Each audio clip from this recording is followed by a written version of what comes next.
शेतकऱ्यांना देय अनुदानाबाबत कृषी खात्याकडे चौकशी केली असता निधी उपलब्ध नाही असे उत्तर मिळत असून त्यामुळे शेतकऱ्यांची परिस्थिती आणखीनच बिकट होत आहे।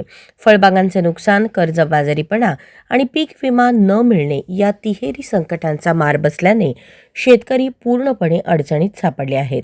तांत्रिक निकषांच्या अडथळ्यांमुळे पीक विमा मिळण्यातही अडथळे येत असल्याचे संभाजी ब्रिगेडने यावेळी सांगितले। थकीत अनुदान तातडीने वितरित करणे, अतिवृष्टीमुळे झालेल्या फळबाग नुकसानीची योग्य भरपाई देणे आणि थांबलेला पीक विमा त्वरित मंजूर करणे या 3 मुख्य मागण्या निवेदनातून करण्यात आल्या। शेतकऱ्यांच्या प्रश्नांवर तातडीने निर्णय न झाल्यास संभाजी ब्रिगेड शेतकऱ्यांसोबत रस्त्यावर उतरून आंदोलन करण्याचा इशाराही देण्यात आला।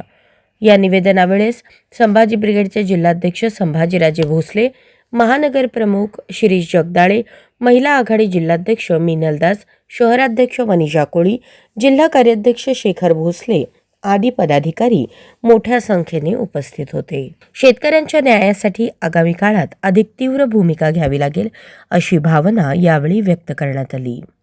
आज संभाजी ब्रिगेडच्या वतीने जिल्हाधिकारी कार्यालयात येऊन निवेदन देण्यात आलंय की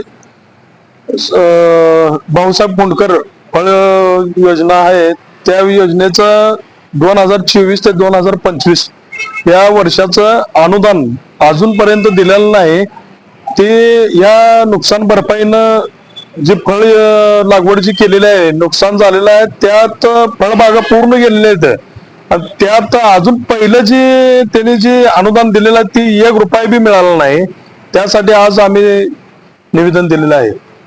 जय जाऊ आज जिल्हाधिकारी कार्यालय जिल्हाधिकारी साहेब सोलापूर यांना संभाजी ब्रिगेडच्या वतीने निवेदन देण्यात आलेलं आहे।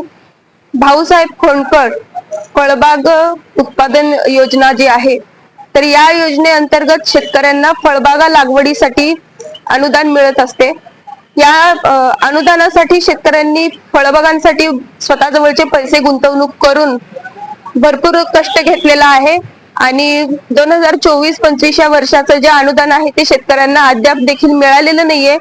या वर्षी सोलापुरात त्याच पद्धतीने संपूर्ण महाराष्ट्रभरामध्ये पाऊस भरपूर झालेला होता आणि या पावसामुळे फळबागा ज्या आहेत त्यांचं अतोनात असं नुकसान झालेलं आहे। आधीच अनुदान मिळत नाहीये, पुन्हा त्यात फळबागांचं नुकसान झालं, ती नुकसान भरपाई पण शेतकऱ्यांना मिळालेली नाहीये। त्यातच अजून पीक विम्याचा जो विषय आहे तर तांत्रिक अडचणींमुळे शेतकऱ्यांना पीक विमा देखील मिळत नाहीये। अशा सर्व अडचणींमुळे शेतकऱ्यांचं कंबरड मोडल्यासारखं झालेलं आहे। म्हणून आज संभाजी ब्रिगेड सोलापूरच्या वतीने जिल्हाधिकारी साहेबांना निवेदन दिलेलं आहे की या भाऊसाहेब फुंडकर योजनेअंतर्गत जे शेतकऱ्यांचं अनुदान थांबलेलं आहे याच्यासाठी तात्काळ निधी उपलब्ध करून द्यावा।